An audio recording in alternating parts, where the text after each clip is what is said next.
ప్రార్థన శ్లోకాలు ఏమొక్కలు మామూలు పెక్కండు రాజముఖులకు ఒక్కండు మకండయ్యుంతనియకుండే మునీంద్రుండు ఎప్పుడు ఘృతధారల చేనక్కజమై తృప్తి లేని అనలుని భంగిన్. ఆ మునీంద్రుడు పెక్కు మంది భార్యలతో పొందు కలిగిన వాడైనా నేతి ధారలతో తృప్తి పడని అగ్నిహోత్రులాగా విషయభోగాలతో తృప్తి పొందలేకపోయాడు. అలా 50 మందితో కూడా సుఖాలను అనుభవిస్తున్నప్పటికీ కూడా అగ్నిహోత్రుడు నేతిధారలతో తృప్తి పడినటువంటి అగ్నిహోత్రులాగా ఈ విషయ భోగాలలో తృప్తి పొందలేకపోయాడు. ఆరామంబున మునివరుండారామలతోడ బహు విహారమయుండై గారాములన్ తనకిట్టటు కోరాముల చేసి కొన్ని పృతులు పుచ్చెన్. ఆ విధంగా ఆ మునిశ్రేష్ఠుడు ఆరామంబునన్ ఆ ఉద్యానవనములలో ఆ రామలతోడ ఆ స్త్రీలందరితో ఆ భార్యలందరూ ఆ యువతులతో బహు విహారమహ్యుండై అనేకమైన విధాలుగా విహరిస్తూ గారాములన్ అనురాగాలు ప్రకటిస్తూ తనకిట్టట్టు ఆప్యాయత కనపరుస్తూ కోరాముల చేసి వాళ్ళకి ఎంతో అనురాగాలు ప్రకటిస్తూ విహరిస్తూ వాళ్ళ మీద అనురాగాలు ప్రకటిస్తూ ఆప్యాయత కనబరుస్తూ పోరాముల చేసి కొన్ని పొత్తులు పుచ్చన్. ఎక్కడ వాళ్ళకి విసుగులేదు, వీళ్ళకి ఈయనకి విసుగులేదు. ఆయన ఒకరికొకరు కావాలన్నట్టుగానే హాయిగా సౌఖ్యాలు అనిపిస్తున్నారు. అలాగా ఆ విధంగా మునిశ్రేష్ఠుడు ఉద్యానవనంలో ఆ యువతలతో అనేక విధాల విహరిస్తూ అనురాగాలు ప్రకటిస్తూ ఆప్యాయత కనబరుస్తూ విషయాలంపటుండై ఇంకదే ప్రపంచం ఆ విషయ భోగాల్లో మునిగి తేలుతున్నాడు. అయినా కూడా అంతటికీ తృప్తి పడట్లేదు. అలా కొంతకాలం గడిపేశాడు. అంత ఒక్కనాడు మాంధాతృమేదిని వల్లభుండు మునీశ్వరుండు ఎందుపోయన్ కూతులెక్కడ అలజడి పడుచున్న వారిలో అని తలంచి వెదుకవచ్చి ఒక్క మహానగరంబున మణిమయ సౌధంబులన్ చక్రవర్తియున్ పోలె క్రీడించుచున్న తాపసరాజుని కని సంతసించి బెరగ్గుపడి మనలన్ పొంది మెల్లన కూతులన్ పొడగని సత్కరించి ఇట్లనియే. ఒకసారి ఇంకా అప్పుడు ఆ తండ్రికి ఒకసారి ఆలోచన వచ్చింది. ఏమిటి, ఈ ముని అప్పుడు అనగా నువ్వు పిల్లల్ని తీసుకుపోయాడు, ఏమయ్యారు, ఏం పాటలు పడుతున్నారో, ఒక్క భార్యనే భరించలేనటువంటి ఈ కలికాలం అనుకోండి. పోనీ పూర్వం కూడా ఏదో కొంతమంది భార్యని కొంతమంది పోనీ ఒకళ్ళకి 2 వేసి 3 వేసి పోనీ 4 వేసి ఉన్నారంటే ఆశ్చర్యపడుతుంది. ఈయన 50 మందిని కూడా ఇంతమంది మంట పెట్టుకుపోయాడు. ఈయన ఈ పిల్లలందరూ ఏం పాటలు పడుతున్నారు అని విచారించి వెతుకుతూ ఒక మహారణ్యంలో మణులతో నిండిన భవనంలో చక్రవర్తిలాగా క్రీడిస్తున్న మునిరాజును చూసి ఈయన చూస్తే మహాముని, ఈయన చూస్తుంటే ఈ భోగాలు ఈ వైభోగం ఇవన్నీ చూస్తుంటే మహా చక్రవర్తి అనుభవాల్లో ఉన్నట్టుగా ఉంది తప్ప ఆశ్చర్యపోయాడు ఈ మాంధాత. ఆశ్చర్యపోయాడు. ఆ ముని చేత మన్నలను అందుకున్నాడు. కూతుళ్ళ దగ్గరికి వెళ్ళి ఇట్లా అన్నట్ట. ఆ 50 మంది కూతుళ్ళతోటి 50 మంది కూతుళ్ళతోటి ఇలా మాట్లాడుతున్నాడు. నా తోడులార మీ పతి మీ తోడే పనుల ఎడల మేలే అనుడున్ నా తోడిదే తాత మేలనుచు అని తరుణులు వరుసన్. నా తోడులారా అంటే నా బిడ్డలారా, మీ పతి మీ తోడే, మీ భర్త మిమ్మల్ని బాగా చూసుకుంటున్నాడా, మీకు తోడుగా ఉన్నాడా అంటారు కదా తల్లిదండ్రులు. అలాగా నాయన నీకు తోడుగా ఉన్నాడా అని చెప్పి అడిగారు. పన్నుల ఎడన్ని మేలే అని అడుగుతా వెంటనే ఆ రాజకుమార్తెలందరూ వరుసగా తండ్రి నా తోడిదే తాత మేలు. తాత అంటే తండ్రిని. తండ్రి ఇదిగో నేనంటే ఆయన పడిచేస్తాడు, నేనంటే చూడు నన్నే బాగా చూసుకుంటున్నాడు అంటూ అందరూ అంటున్నట్టు నా తోడిదే తాత మేలంచు అనిరి తరుణులు వరుసన్. ఒక్కళ్ళని కూడా బాధ పెట్టిన వాళ్ళు ఆవిడని బాగా చూసుకుంటున్నాడు, మమ్మల్ని బాగా చూసుకోవట్లేదు, అలా ఏమీ లేవు ఇక్కడ. అందరినీ కూడా నా కోసం అండి, నేనే అని అంటే, నేనంటే ప్రాణం, నేనంటే ప్రాణం అన్నట్టుగా అందరూ చెప్తున్నారు. అంత కొంతకాలం నాకు గృహ గతచర్యుండకు సౌరభేకాంతమున తన్ను తాన చింతించుకొని మీన మిథున సంగదోషంబునన్ కాపురంబు తనకు అగపడ ఎరింగి వచ్చాతాపంబున ఇట్లనియే. అది ఇవ్వండి, ఇలాంటి సుఖాలు మనవి. కొంతకాలం కొందరికి, మహానుభావులకి ఇంకా కాస్త మనకంటే ఎక్కువ, మనకి చాలా తక్కువ కాలం. 100 ఏళ్లలో ఆ యవ్వనంతో సుఖభోగాలను అనిపించడం, మనసున్న శరీరం కూడా సహకరించదు కదా. అలా కొంతకాలం వరకు ఉండదు. మహానుభావులు కనుక ఇంతమంది భార్యల్ని, తపసంపన్నులు కనుక వాళ్ళు అలా చేసుకున్నారు. కొన్నాళ్ళకి అది కూడా వెగటు పుడుతుంది కదా. అంతే కొంతకాలానికి తనను కూర్చి తనకి ఆలోచన అది రావాలి. అలా వచ్చిన ఆ ఆలోచన వచ్చినాడు మనం కొంచెం ఈ బాహ్య విషయాల నుంచి కనీసం తలం పైన వచ్చి, ఎందుకు ఇంత బాకులాడుతాం, ఇంత ఈ సుఖాల కోసం చదువుతున్నాం, ఎంతకాలం అని ఒక్కసారి అనిపించింది. అంటే ముసలాళ్ళు అయిపోయారని కాదు, యవ్వనాన్ని సంపాదించుకుందే అంచేత ఆయనకి అలాంటి డౌటే లేదు. కాకపోతే ఈ భోగాల మీద కొంచెం ఆలోచన వచ్చింది. పిమ్మట కొంతకాలానికి లౌకిక బంధాలకు చిక్కి సౌరభి ఒంటరిగా తన్ను గూర్చి తాను చింతించి చేపల జంట పొత్తును చూడడం వల్ల కలిగిన దోషం చేత, ఒక చేపల రాజుని చూశాడు కదా ఫస్ట్ ఆ జలంలో, అది గుర్తొచ్చిందండి. గుర్తొచ్చి అదిగో ఆ జంటను చూశాను అంచేత నా మనసు ఎంతో ఏదో సంధ్యావందనం చేసుకుని దేనికొన్నో స్నానం చేద్దాన్ని వెళితే ఆ చేపల యొక్క మిథునాలు అవి అలా హాయిగా క్రీడిస్తుంటే అది చూసేసరికి ఈయనకు కూడా బుద్ధి మారిపోయింది. అదిగో ఆ దోషం నన్ను కలిగింది, ఆ దోషం చేత నేను సంసార జంజాటాన్ని చిక్కుకోవడం తెలుసుకొని పశ్చాత్తాపంతో ఇలా అనుకున్నాడు. ఇదిగో ఆ రోజున స్నానం చేస్తూ ఆ చేపల జంటని నేను చూశాను, ఆ దోషం చేత నాకు ఇటువంటి జంజాటం కలిగింది అనుకున్నాడు. ఉపవాసం బులడయ్యుటో విషయ సంయోగంబు వర్జించుటో తపమున్బూని చెరించుటో హరిపద ధ్యానంబునన్ నిల్చుటో అపలాపంబుల నేల పొందితి హతంబయ్యన్ తపంబెల్ల ఈ కపట స్త్రీ పరిరంభముల్ మునులకున్ కైవల్య సంసిద్ధులే అనుకున్నాడు. చిచ్చి, నేనేమిటి అసలు ఎలా ఉండేవాడిని, ఎందుకు ఇలా దీంట్లో తగులుకున్నాను, అయ్యయ్యో అని ఉపవాసంబులటయ్యుటో ఉపవాసం చేత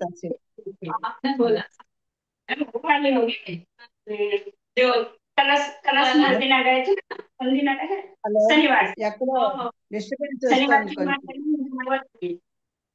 హలో, డిస్టర్బెన్స్ వస్తుంది కొంచెం చూసుకోండి. ఉపవాసం బులడయ్యుటో విషయ సంయోగంబు వర్జించుటో తపమున్బూని చెరించుటో హరిపద ధ్యానంబునన్ నిల్చుటో అపలాపంబున ఏల పొందితి హతంబయ్యన్ తపంబెల్ల ఈ కపట స్త్రీ పరిరంభముల్ మునులకున్ కైవల్య సంసిద్ధులే. ఉపవాసాల చేత శుష్కించటము, ఇంద్రియ సుఖాలతోడి పొత్తు వదలడము, తపస్సు చేసుకోవడము, శ్రీహరిని ధ్యానించడము చేయక నేనెందుకు ఈ ప్రేమలో పడ్డాను, నా తపస్సంతా వ్యర్థమైపోయింది. వ్యామోహంతో కూడిన ఈ శ్రీ సాంగత్యం మునులకు మోక్షాన్ని కలిగించేదా? ఎవ్వరికైనా సరే ఈ విషయ ఒక్క మునులకే కాదు, ఎవరికైనా సరే ఇది కొంతవరకు భగవంతుడు నియమించాడు, కొంత టైం ఇచ్చాడు మనకి సుఖభోగాలు అనుభవించడానికి, సత్సంతానాన్ని కలగడం తరానికి, ఆ వంశానికి అందించడం కోసం అని చక్కగా పవిత్రంగా ఆ సంసారాన్ని చేసుకోమనంటే మనం ఈ విషయ భోగాలకు అలవాటు పడిపోయి ఇంకా ఇంకా దీంట్లోని మునిగిపోతూ అలా ఉండిపోయాం. అయ్యో, ఉపవాసాల చేత ఉపవాసంబులంటయ్యుటో ఉపవాసం చేత ఈ శరీరాలను అంటే ఆహారనేమో కాస్త ఉంచుకొని విషయ సంభోగంబు వర్జించుటో ఈ విషయ సుఖాల మీద కాస్త పొత్తు వదలడము. రాను కొంచెం అలా సంఘాన్ని పెంచుకోకుండా, అది కామంగా మారిపోకుండా, ఆ కామం తీరకపోతే క్రోధంగా మారిపోకుండా, దాంతో వివేకాన్ని కోల్పోకుండా, మొత్తం సర్వనాశనం అయిపోకుండా కాస్త ఇంద్రియ సుఖాలతోటి పొత్తు వదులుటయో, తపమని భూని చరించుటో, ఏదో కాస్త భగవన్ నామం చేసుకోవడము, ఏదన్నా పెద్దల యొక్క మంచి సూక్తులను వినడము, ఏదో చేసుకోవడము, తపమన్ బోరు చరించుటో, హరి పద ధ్యానంబునన్ నిల్చుటో, శ్రీహరిని ధ్యానించడము, ధ్యానించలేకపోతే కనీసం 4 మంచి మాటలు వినడము ఏమీ చేయకుండా అపలాపంబున ఏల పొందితిని. ఏమిటి ఇలాంటి పిచ్చి దీంట్లో ఈ భ్రమలో ప్రేమ అనేటువంటి దాంట్లో పడుతూ మనం అంతే. పుత్ర ప్రేమలకో, భర్త ప్రేమకో, భార్య ప్రేమకో, ప్రేమకో, ధనం మీద ఉండేటువంటి ప్రేమతోటో ఈ ప్రేమ భగవంతుని యందు ప్రేమ కలగకుండా అక్కర్లేనన్నింటి మీద ప్రేమను పెంచుకుంటూ దీంట్లో పడిపోతాం మనం కూడా. ఇప్పుడు ఆయన కూడా అదే అనుకుంటున్నాడు, ఈ ప్రేమలో పడ్డాను, నా హతంబై ఎంత పంబెల్ల.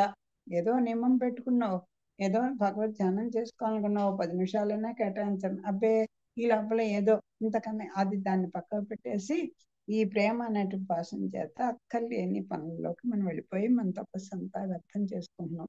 ఈయన కూడా అలాగే అనుకుంటున్నాడు, అయ్యో నా తపస్సు అంతా వ్యర్థమైపోయిందే. ఈ కపట స్త్రీ పరిరంభముల్ మునులకు కైవల్య సంసిద్ధులే. వ్యామోహంతో కూడినటువంటి ఈ స్త్రీ సాంగత్యం మునులకు మోక్షాన్ని కలిగించేదా? మునులు అయితే అలా అనుకుంటున్నారు, వాళ్ళకి ఈ ఇంద్రియ సుఖాలకి ఈ స్త్రీ వ్యామోహాలు ఇవన్నీ ఉండవు. అయ్యో నేను మున్నై ఉండి ఉపవాసం చేయలేదు, ఇంద్రియ సుఖాలను వదలలేకపోయాను, తపస్సు ధ్యానం అన్నీ పోయాయి, భగవంతుని మీద దృష్టే లేదు, ఈ వీళ్ళ ప్రేమలో పడిపోయాను, ఈ కూడి ఈ వ్యామోహంలో ఉండి వ్యామోహాన్ని పెంచగలిచేటువంటి శక్తి కలిగినటువంటి ఈ స్త్రీ సాంగత్యం ఉందే మునులకు మోక్షాన్ని కలిగే. మనం కూడా పైవన్నీ చెప్పుకున్నాం, మనం కూడా ఆ ప్రేమ మోహం అనేటువంటి మమకారం అనేటువంటి ఒక బంధంలో మనం ఇరుక్కుపోయి మనం ఏం చేస్తున్నాం, అందరి మీద ఈ సంసారం మీద అలా ప్రేమను పెంచుకొని ఆఖరికి మనం ఈ మళ్ళీ ఈ జన్మ ఉన్న చక్రంలో మనం కూడా అలాగే తిరుగుతున్నాం. ఆ మోక్షం వెళ్ళాలంటే ఏంటి, దీని నుంచి విడిపడమే కదా మోక్షం. అలాంటిది జరగదు, మనం కూడా అలాంటి వ్యామోహాలు వచ్చి మునినట తత్వవేదినట మోక్షమకాని సుఖంబులెవ్వియుం జనవట కాంతలేంబదట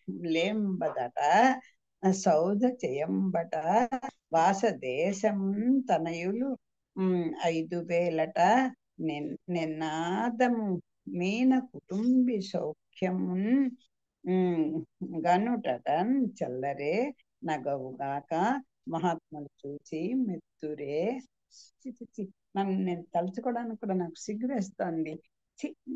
ఇంత అనుచితంగా ప్రవర్తించానా, ఇలాగ ఉన్నానా అని చూడండి. ఒక్కసారి ఆ మానసికమైనటువంటి చిన్న మనకు ఆత్మ పరిశీలన కనుక మనం చేసుకుంటే ఇంత జీవితం వ్యర్థం చేస్తున్నావా. ఇదిగో వీళ్ళందరూ కూడా కూతుర్లో నుండి, భార్య నుండి, పిల్లలో నుండి, బంధువులో నుండి అదే కదా చెప్తారు, వీళ్ళందరూ ఆభాస బంధువులు. మన దగ్గర శక్తి ఉంటే, మన దగ్గర డబ్బు ఉంటే, మన దగ్గర ఉంటే అలా చుట్టూ బలం చుట్టూ చేరినట్టుగా చేస్తారు. ఎవరి అవసరాలు వాళ్ళు తిరిగిపోతే వాళ్ళు వెళ్ళిపోతారు. ప్రతి ఒక్కళ్ళు గుర్తించవలసింది అది, తల్లి, తండ్రి, భార్య, భర్త, పిల్లలు, బంధువులని కాదు. ఇప్పుడు అనుకుంటున్నాను, ఏదో మానవ జన్మ వచ్చింది కదా, మనకు కూడా మన ఈ జన్మకి అయిపోయింది, కాలం అయిపోయింది, జీవితంలో సగం కాలం అయిపోయింది, పైనే అయిపోయింది, అన్నీ అయిపోయాయి. ఇప్పుడైనా కొంచెం ఈ జంజాటం వదిలించుకోవాలి. చిచి నేను ఎలాంటి వంశంలో పుట్టాను, నా తల్లిదండ్రుల వంశం ఏంటి, నా అత్తమామల వంశం ఏంటి, నాకు ఈ జన్మ భగవంతుడు ఇచ్చాడే అని ఒక్కసారి ఆత్మ పరిశీలన చేసుకుంటే మనం ఎంత దిగజారిపోయామో. ఇంకా పోనీ అయిపోయింది, అయిపోయిన కాలం రాదు, రాబోయేది మనకు తెలియదు. పోనీ ఈ క్షణంలో ఆయన భగవత్ నామం చేసుకోవాలి అన్నటువంటి ఆలోచన వస్తే నాలు ఎలా బతికేసామో మన మీద మనకి అసహ్యం వేస్తుంది. లేకపోతే ఇంకా మన దురదృష్టం అదంటే. మునినట తత్వవేదినట మోక్షమ కాని సుఖంబులెవ్వియున్ జనబట కాంతలే బదట సౌద చేయంబట వాస దేశమున్ తనయులు 5,000 నినాదము మీన కుటుంబి సౌఖ్యమున్ గను గనుటటన్ చెల్లరే నగవుగాక మహాత్ములు చూచి మెత్తురే. నేనొక మున్నట తత్వాన్ని తెలిసిన వాడనట, మోక్షం తప్ప ఇతర సుఖాల వైపు వెళ్ళనట, 50 మంది భార్యలట, నివాసం ఉండేది మేడల్లో మిద్దెల్లోనట, 5,000 మంది కొడుకులట, దీనికంతకు మూల కారణము చేపల జంట సౌఖ్యాన్ని చూడడమట. ఇది అపహాస్యం కాకపోతే మహాత్ముని చూసుకుని మెచ్చుకునే విషయమా?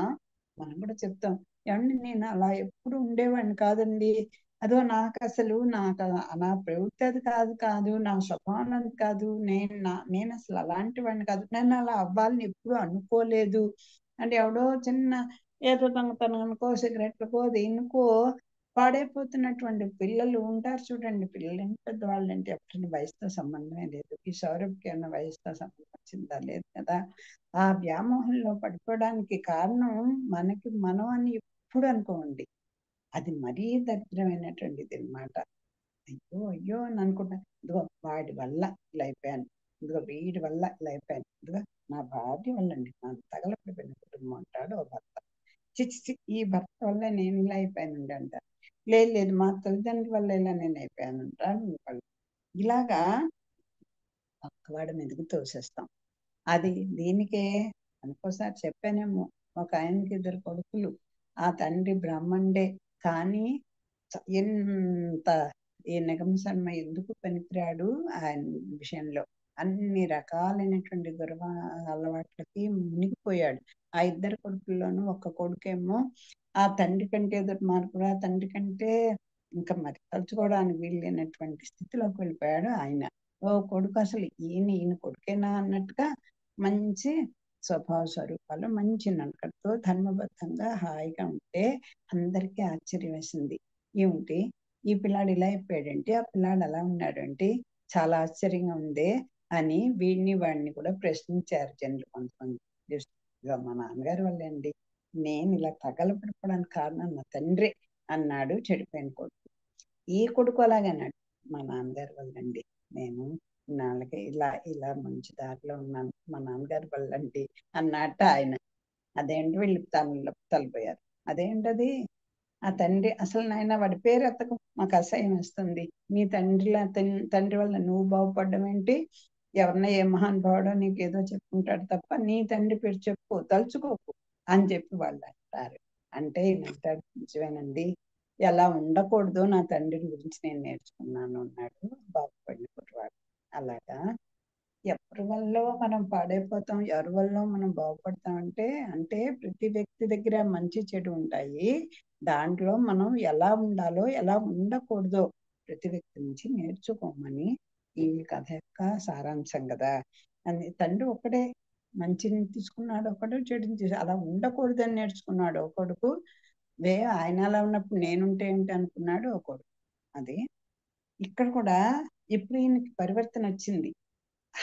ఈయన ఏం చెప్తున్నాడు, అయ్యో నేనంతా తపస్సంపన్నుడే, నేను అన్ని దేనివాడినే, నాకు ఎంతో ఇది ఉన్నవాడినే, కానీ అదిగో చూసారా ఆ చేపల మిథునాన్ని చూసి నేను ఇలా కామమోహితున్నైపోయి ఈ సౌఖ్యానికి కారణం అదిగో ఆ చేపల జంట అని అన్నట్ట. అంటే ఏమంటా వాడి కుదిరైతే నీ వివేకం ఏమైందిరా అని అడుగుతారు చూస్తున్న పెద్దలు. ఆ వివేకాన్ని కనుక కొంచెం మనం బుర్రలోకి తెచ్చుకుంటే, లేకపోతే ఇలాంటి మహామునులు కూడా ఆ వివేకం ఆ క్షణంలో రాకపోతే ఇలాగే అయిపోతాం. ఆ తర్వాత విచారించి లాభం లేదు కదా. నేను ఒక మునినట, తత్వాన్ని తెలిసిన వాడినట, మోక్షం వైపు సుఖాల వైపే, అసలు ఈ మోక్షం తప్ప ఇతర సుఖాలు ఏమి నేను వెళ్ళంట అని చెప్పి పూర్వం స్థితి అది. ఇప్పుడు ఈయనకట 50 మంది భార్యలట, నివాసమేమో పెద్ద మెడలు మిద్దెల్లోనట, ఈయనకు ఒక 5,000 మంది కొడుకులట, అన్ని అన్నీ ఆ మంచి చెడు అన్ని కూడా దేని వల్ల వచ్చేసాయి. ఇదిగో ఎందుకు అలాంటి వాడు మొదటగా అలా ఉన్నవాడు ఇలా ఎందుకు అయిపోయాడు అంటే మూల కారణం చేపల జంట సుఖాన్ని చూడడమట అని కారణం చెప్పానుకోండి. ఛీ!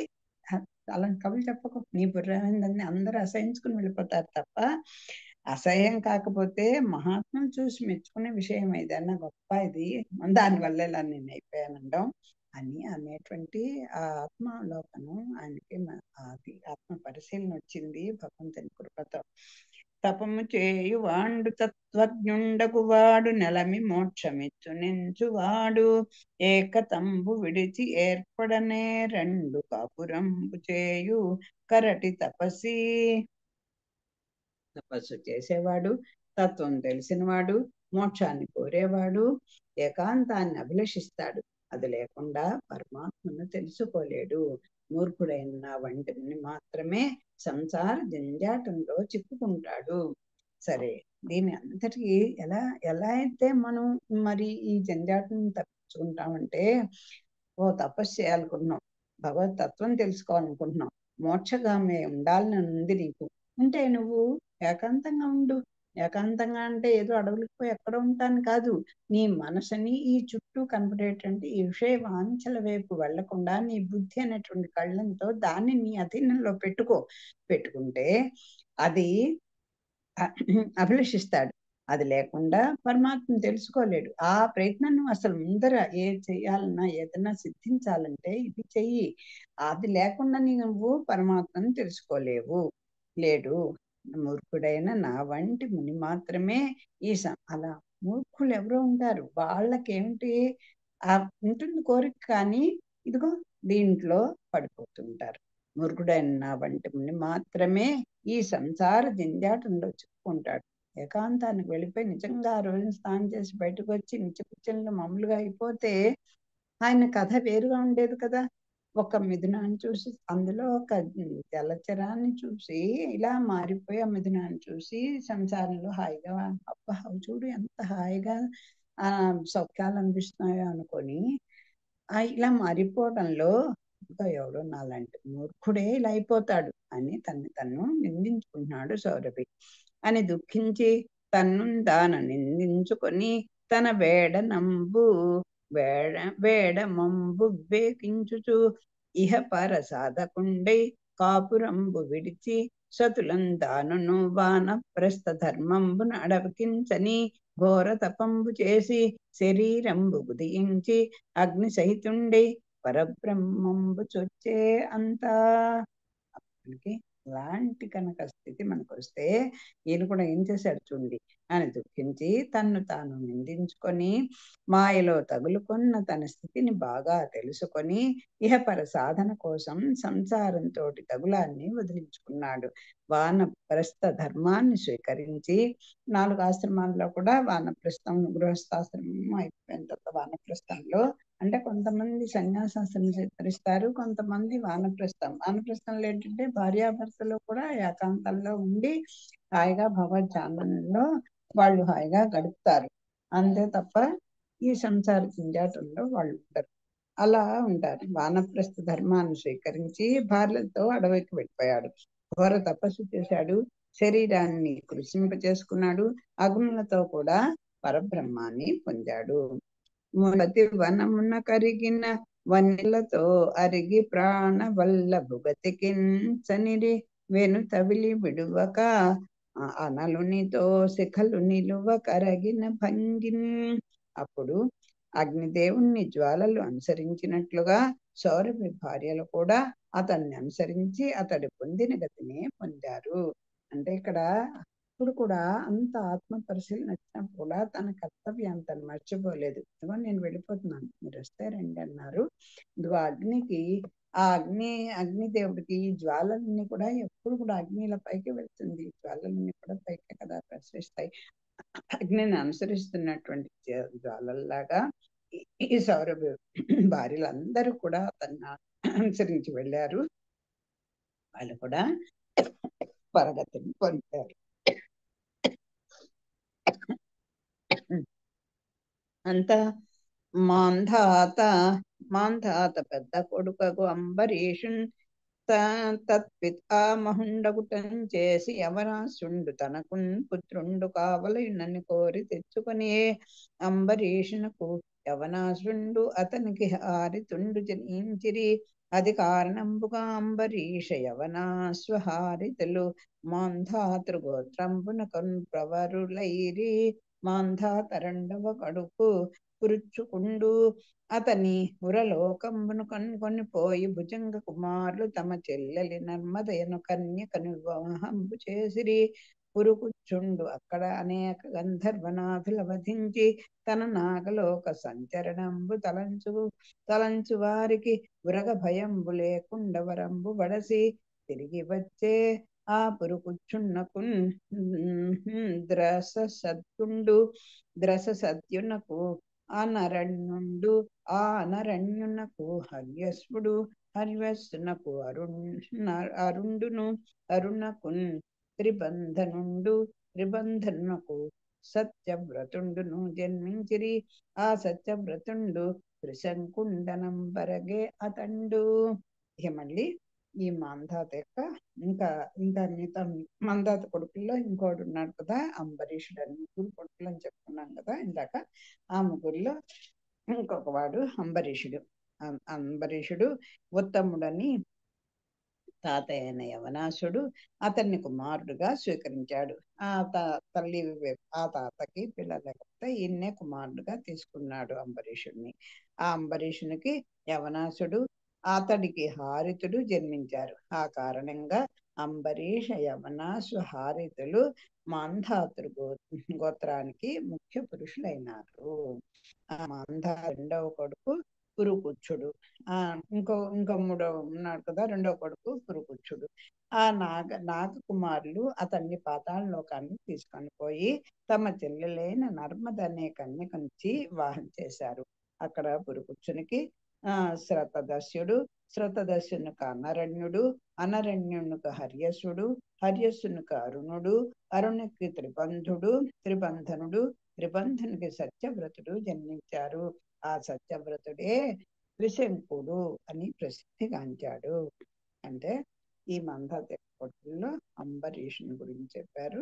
ఆ అంబరీషు రెండవ కొడుకు పురుకుచ్చుడు. ఆ పురుకుచ్చుడు కూడా ఆ పురుకుచ్చుని యొక్క వంశాన్ని చెప్పుకుంటూ చివరిలో త్రిశంకుడు అనేవాడు వాళ్ళల్లో ప్రసిద్ధుడయ్యాడు. గురు శాపవశంబున కూలి చెండాలుండెయ్యనఘాత్మ కౌశికనాశ్రయించి అతని లావున దివిజాలయంబున కేక మన్నింప కమరులు మరల ద్రోయం తల క్రిందుగాన్బడి దైన్యంబుతో రాగన్ కౌశికుండెప్పటి ఘనత మెరసి నిలిపే. ఆకాశమున నేండున్నాడు త్రిశంకుండు ఆతడు హరిశ్చంద్రున్ గనియే. ఆ హరిశ్చంద్రున్ కౌశికుండర్థించేరియాగ దక్షిణామిషమున అఖిల ధనమున్ కొల్లన్ గొనిమీంద కులహీను కొలువబెట్ట బొంకకల జడిన్ పొందెనా భూవరుండు. బొంకక జడిన్ పొందే ఆ భూవరుండు. తర్వాత ఇక్కడ ఇంకా ఇప్పుడు ఈ ఎవరి గురించి త్రిశంకుని యొక్క కథను చెప్తున్నారు. ముందర గురు శాపం వల్ల చండాలుడైన అతడు పుణ్యాత్ముడైన విశ్వామిత్రుని ఆశ్రయించి అతడి ప్రభావంతో స్వర్గానికి వెళ్ళగా దేవతల అతన్ని అంగీకరించక త్రోసివేశారు. ఈ అనఘాత్ముని కౌశికుని ఆశ్రయించి విశ్వామిత్రుని ఆశ్రయించాడు. గురు శాపం వల్ల చండాలుడయ్యాడు. అతడు పుణ్యాత్ముడైనటువంటి విశ్వామిత్రుడిని ఆశ్రయించాడు. అతని ప్రభావంతో స్వర్గానికి వెళ్ళిపోయాడు. వెళ్ళిపోతే అక్కడే అలా రానివారు కదా, వాళ్ళగా దేవతలు అతన్ని అంగీకరింపగా త్రోసివేశారు ఇతను చండాలుడు. అట్లా తలకిందులుగా పడి దయనీయంగా వచ్చే అతన్ని విశ్వామిత్రుడు తన ప్రభావంతో ఆకాశంలో నిలిపాడు. అప్పుడు మరి ఈయన ఆశ్రయించాడు కదా, మరి అంచేత ఈయన వాళ్ళ నుంచి వచ్చారు. ఈయనకేమో నీకెందుకు స్వర్గం ఇస్తానన్నాడు కదా, ఇంకో స్వర్గాన్ని సృష్టించేస్తాన్నాడు విశ్వామిత్రుడు అని చెప్పేసి ఆయన ఆకాశంలో చేశారు. అదే ఈనాటికి కూడా త్రిశంకు స్వర్గమే వాడిని పట్టుకుంటే అంటారు. అంటే అటు పరంపర దీనికి భగవంతుని చేరుకోలేవు, ఇటు మళ్ళీ బద్ధ జీవులుగా ఉండి కొన్నాళ్ళకైనా మనం పెడతాం. మరి ఇలా మధ్యలో ఉన్న వాళ్ళు ఎటెళ్తారు? ఏమీ లేదు. కైవేలులందరూ అలాగే ఉంటారు. అలాగా ఇతనికి దయనీయంగా వచ్చే అతన్ని విశ్వామిత్రుడు తన ప్రభావంతో ఆకాశంలో నిలిపాడు. నేటికి ఆ త్రిశంకుడు ఆ ఆకాశంలోనే ఉన్నాడు. అతడు ఆ త్రిశంకుడి యొక్క కుమారుడే హరిశ్చంద్రుడు. ఈయన మళ్ళీ హరిశ్చంద్రుడిని కన్నాడు. ఎవరు? ఆ త్రిశంకుని యొక్క కుమారుడే హరిశ్చంద్రుడు. విశ్వామిత్రుడు ఆ హరిశ్చంద్రుడి దగ్గరకు కోరికతో వెళ్ళి యాగదక్షిణ నెపంతో సమస్త ధనాన్ని కొల్లగొట్టాడు. నీ తండ్రికి ఇలా నేను సర్వం ఇచ్చాను, ఈయనకి కొంచెం ఉంటుంది కదా, అందరినీ తన దాంట్లో ఉండిపోవాలని ఇంకా ఈ హరిశ్చంద్ర దగ్గరికి వెళ్ళి యాగం చేస్తాను అని వంకపెట్టి నాకు కొంత ధనం ఇమ్మంటే ఎంతకంటే అంత ఇస్తే అడగమంటే అది మన సత్య హరిశ్చంద్రుడికి అని తెలుసు కదా. ఆయన ఈనాటికి అలాగా ఆ విశ్వామిత్రుని కోరికతో వెళ్ళి యాగదర్శన తన భార్య బిడ్డలను కూడా పోగొట్టుకొని, హరిశ్చంద్రుని కథ మనకు తెలిసిందే. అలా రకంగా పాపం ఆయన ఆ లోకంలో ఆ అబద్ధానికి ఇంకా లోబడక సత్యాన్ని నిలబెట్టుకుంటూ సత్యహరిశ్చంద్రుడు అనేటువంటి పేరుతోటి ఎన్ని కష్టాలైనా సహించి ఆయన ప్రపంచంలో నిలిచిపోయాడు. విశ్వామిత్రుడు హరిశ్చంద్రుడి దగ్గరకు కోరికతో వెళ్ళి యాగదక్షిణ నెపంతో సమస్త ధనాన్ని కొలగొట్టాడు. ఆ పైన అతన్ని కులహీనుణ్ణి సేవించేటట్లు చేసేసాడు. కులహీనుని చేశాడు అంటే ఒక నీచుణ్ణి చేయించేటట్టుగా చేసేసాడు. అయినా హరిశ్చంద్ర మహారాజు ఆఖరి కాటి కాపరిగా వెళ్ళిపోతాడు కదా. పాపం తన భార్యని పిల్లవాడిని అందరినీ కూడా